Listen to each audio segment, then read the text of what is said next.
This was one of the times that caused me to change. Me and a few of my friends 4 years ago went to watch a movie at a cinema. This cinema was inside a mall, so after finishing watching this movie, we started to walk around the mall together. I bought ice cream and started eating it. I was fat at the time, so two other friends of mine did so, and other friends bought other kinds of foods.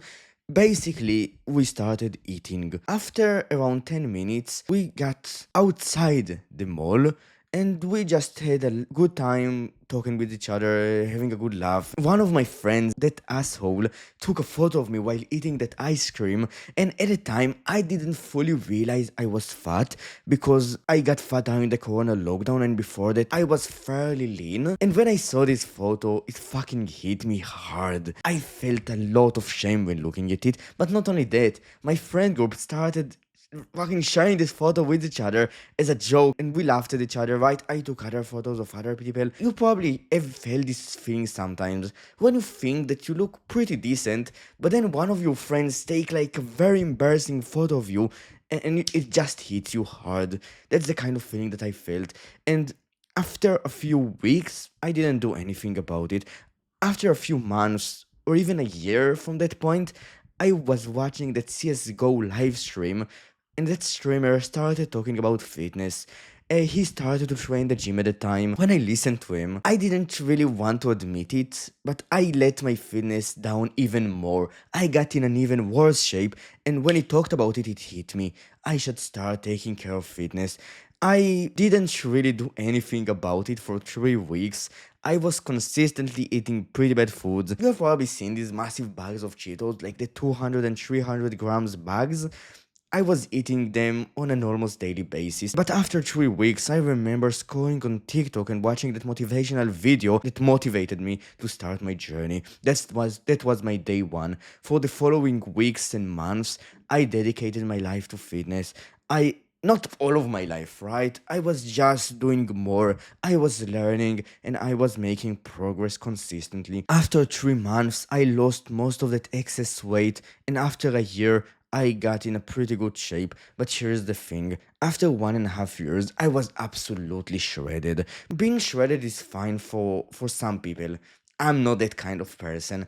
When I got so I didn't feel so for most of the time I didn't even see myself as shredded. I will put some videos on the screen of me being shredded, and you probably can see I was fucking shredded. I thought I was semi-fat because of the excess skin that I had, right? When I sat down, I felt like my belly, even though I had nothing, it was just the excess skin touching itself. Fucking disgusting. I don't want to go into details, but I thought I was not that lean. And then after a few months, it hit me. I should bulk. And for that time, from around September the 1st until around January the 1st, 2024, I knew I should be bulking. And I didn't do it. This thought lingered in my mind. But because of the fact that I was afraid of regaining the weight that I lost, I was not willing to do it, and it sucked. And if you're somewhat like that, if you feel that fear of gaining weight, I needed to keep watching this video, because afterwards, at January the 1st, around the time, I started to run 3 kilometers every day. But not only that, I also started to bulk. It was a challenge, a discipline kind of challenge that I set for myself, and I stuck to it. And for 1 month I did it, and then I really didn't want to do it. So after around a few weeks, I didn't really want to keep doing it. I decided to have an accountability tool that would make me more accountable. I started to share my progress online. I uploaded a daily video to this channel. You might be able to see some of them, but I deleted most of them, of me showing off my physique and saying I'm bulking, bulk day 1, day 2, day 3, and it helped me even more. I was consistently gaining between half a pound to 1 pound per week, and the funny thing is that even though I was so afraid of gaining fat during that bulk, the thing that I gained the most was muscle. If you will look at my current physique, right? I'm shredded. Not to suck my own dick, right? Just to convey to you. I was afraid to gain weight, and all of the weight that I gained was pretty much muscle. Not all of it, of course.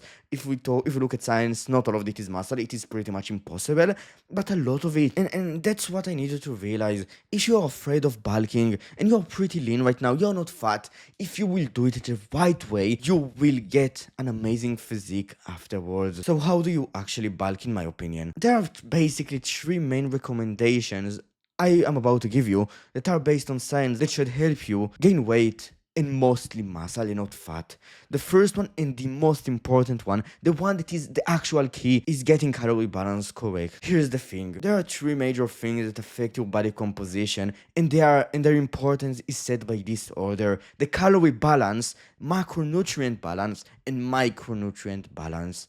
The most important thing is the calorie balance. If you eat on a surplus, you will gain weight. If you eat on a deficit, you will lose weight.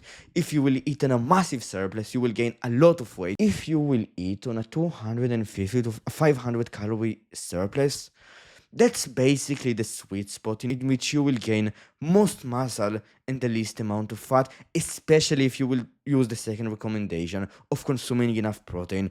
Here's the thing: if you will look at the studies, I might show some on the screen or in the description what most studies suggest to be the sweet spot for gaining the most amount of muscle and the least amount of fat is the point of 250 to 500 calories per day of a surplus.